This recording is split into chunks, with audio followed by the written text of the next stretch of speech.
Hello, welcome back to the podcast. Now, today we're going to be busting some myths because if you've ever thought of, I'm just not creative enough, or I've missed your chance, I just want to encourage you that you are not alone, okay? Now, let's call it what it is. It's a bunch of outdated ideas about creativity that have kept us, and too many moms, stuck, silent, even disconnected from what makes us alive because we believe all these lies and untruths. We think they're truths, but we start believing them, and that kind of hinders our creativity.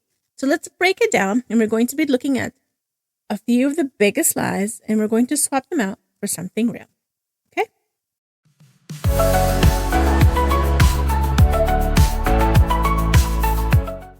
Lie number 1, creativity equals talent, that you have to be talented to be called creativity. Now, this is a common one because, especially for moms who haven't created in years, we're told that if we're not amazing at it, it doesn't count. And now, that's a lie. The truth is, creativity isn't about talent. It's about expression. It's about curiosity. Now, talent grows with practice, but creativity, it shows up when you allow yourself to play, to explore, to make something, anything, that you don't need to finish a product. You don't even need praise. You just need permission to try. You need to give yourself permission to let yourself go and be creative and start at something. Okay? So the lie is creativity equals talent. That's a lie, because we were created to create. We are created with some creativity. Each person has creativity in themselves. Each mama does.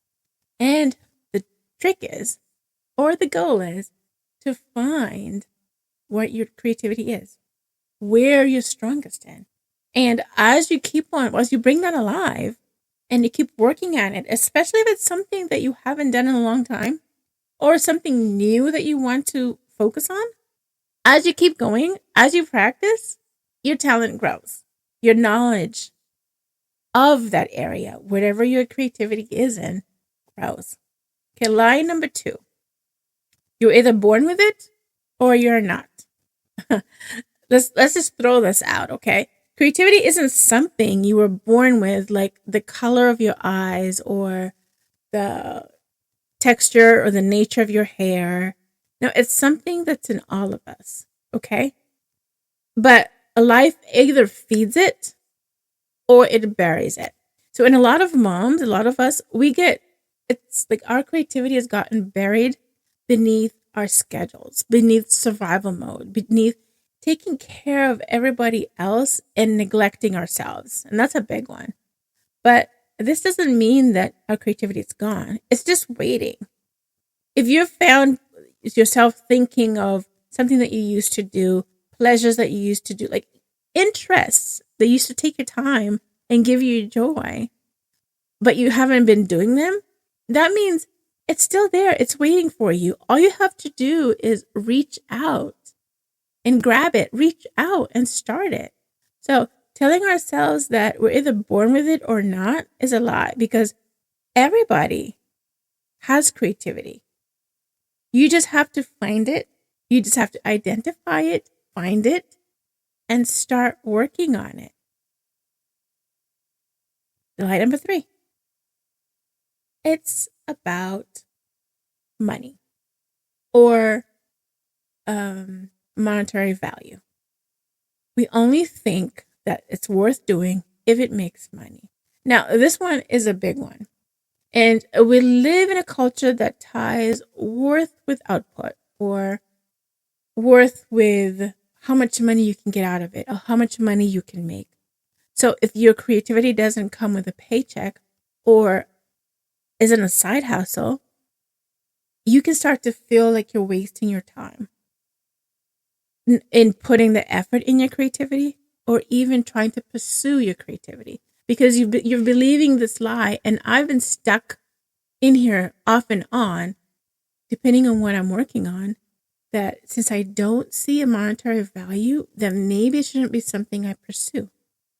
But that's a lie that we tell ourselves because we're forgetting the purpose of of our creativity.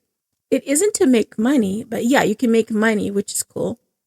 It isn't to start a business, but it would be awesome starting a business from your creativity.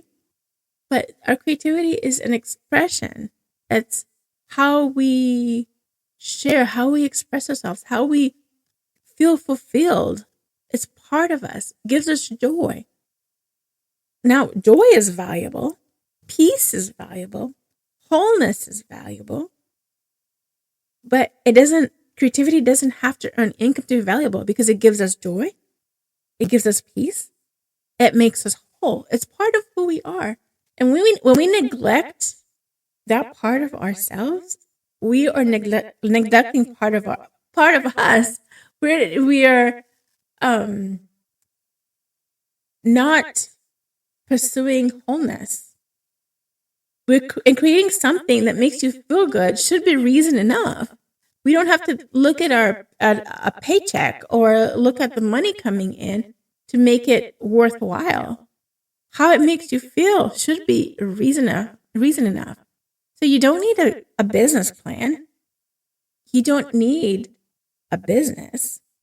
All you need is a moment to breathe, to relax, to decompress.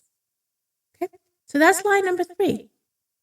Our creativity doesn't have to make money to be valuable to yourself.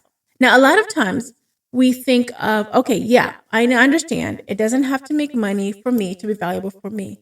But others around us may not understand fully what that creative part of us is or what it's all about, what we get out of it.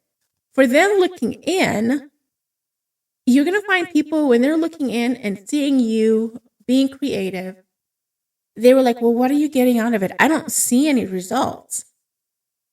But what they fail to understand is the main reason you are even pursuing your creativity, the main reason that you are finding joy in your creativity.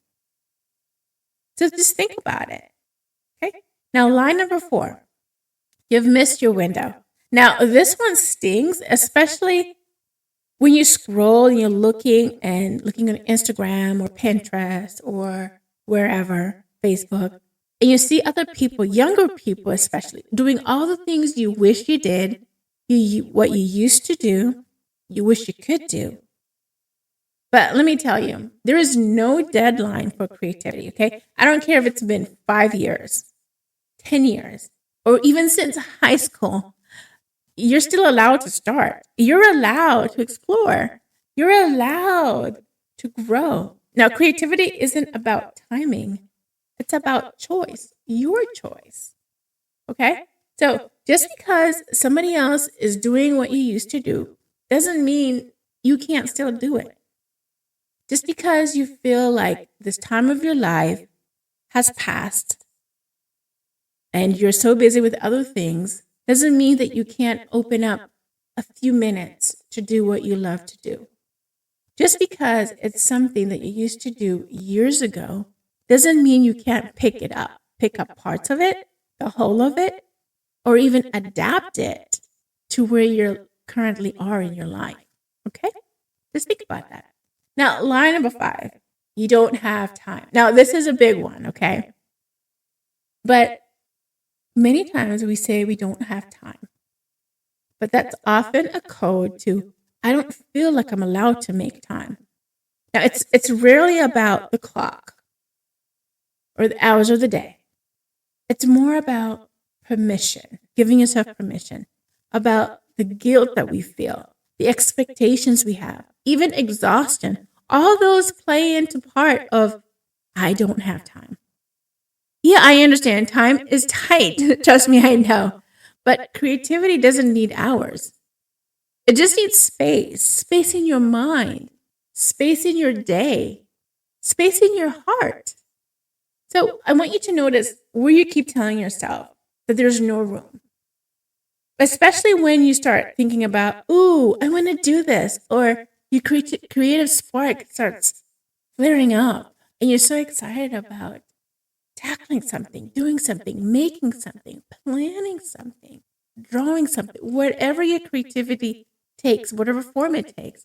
When you start feeling that, and then all of a sudden, your excitement, which was up here, goes down here, I want you to pay attention to what helped you make the switch from excitement to, oh, I can't do it. I don't have time. It's not for me. I want you to pay attention to that. I want you to ask yourself, what would happen if I just made 5 minutes, put 5 minutes aside to do it? Just think about it. I want you to keep track of when you're excited about something and what causes you to switch off, okay? Before you even do it or while you're in the midst of doing it. Because that will help you understand the lies that you're telling yourself. That will help you understand what is actually stopping you from being creative. Because sometimes the lies like, I don't have time, or the lies like, I'm not creative enough, or the lies like, it's past my time. All those can mask deeper reasons. So I want you to pay attention. If you can, make notes on when you're excited about something, to be creative, what causes you to pause, and what switches or dials the excitement down. Keep track of those, especially if you're someone who is yearning to express themselves or yearning to bring that part of their lives back. Okay, Mama? So I want to tell you a lie that I believed was more of like, I was at a crafting fair or market, and I had jewelry. I just started doing polymer clay, and I saw this girl. I don't even think she was even in her teens. I want to say she was probably about 12, 11. I mean, and she was making polymer clay earrings that were gorgeous. I'm telling you. And I looked at hers and I looked at mine. And for some reason, I was feeling ashamed of mine. Not because mine didn't look good. I mean, yeah, family told me it looked good. I looked at it and I liked it. But then when I was comparing it to hers, even though they were different because we used different methods, I started feeling like, well, she's much younger and she's doing all this. Her pieces look really good. And I had to caution myself. I was excited for her because, one, she's pretty young and starting early. And I was like, oh, kudos to her. I didn't know her, but I told her, great job, keep it up.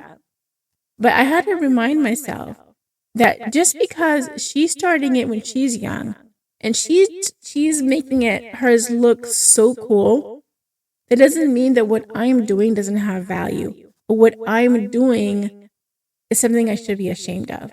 Because I had to remind myself, we're both doing it in different ways. We're both using polymer clay in different ways to have different results, okay?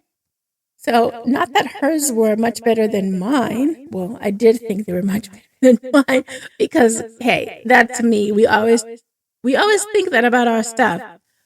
But realistically speaking, they were just different. They had the same base medium, but the techniques that were used to create them, the shapes, the designs, those were different. And that's what made each design, each person's creativity unique.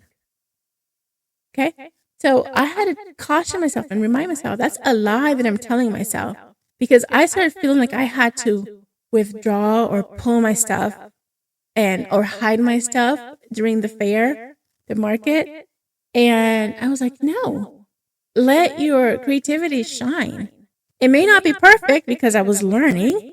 I don't even know how long she had been at it, but I was like, stop letting the lies that you're telling yourself bring you down. Stop letting the lies that you're telling yourself stop you from doing what's giving you joy, what you're loving.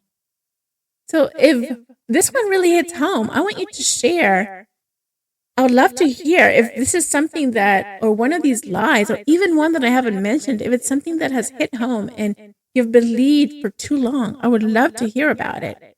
So just tag me on Instagram at Chrissy Cris Creations, or even send me a DM. I would love to hear it and see what first steps you were taking to letting go of one or more of these lies, okay? So I believe a lot of these lies are kind of like they help us moms to hold us back because we start believing them.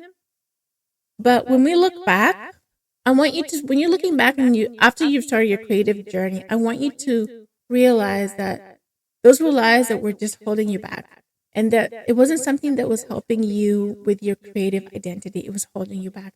And I want you to start start rebuilding your creative identity, because that's what I've been doing. I've been doing now, and I still do now.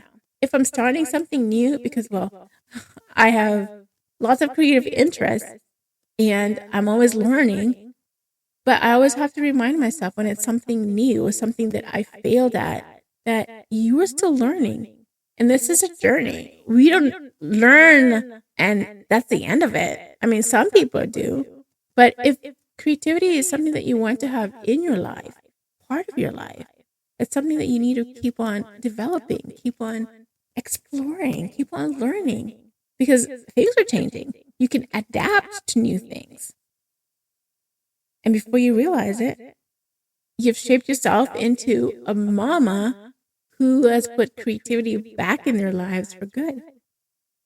So now, if you have, and you're feeling like you want to be shaped, or you want to shape yourself into bringing creativity back into your life, and you're ready to shift from thinking about it to actually doing about it, I want you to start building those creative habits to start, as a place to start. Because once you practice and you set time, and if it's 5 minutes aside, and you start doing it consistently, it's going to become a habit. Okay? And I want each mom to practically and honestly do it. Don't tell yourself that you would do it later, or that you would do it when you have 30 minutes. Even if it's writing down the list of what you want to do, that can take 5 minutes, no more, even less than that. Or if it's saying, I need to look at my schedule to carve out time for my creativity. Just writing that out, that takes less than a minute. There, you've started. I want you to start with intention, okay? No pressure, just start. Okay, so that's it for today. Now, I want you to remember, Mama, that you were created, you were made to create, okay? Not because you're perfect at it, but because it brings you back to you. Now, I want you to keep that in mind, that you were created to create. You are a creative mama, you are worthy, and you are a blessing to your kids, your family, and to others. Okay? I'll see you next time. Bye for now.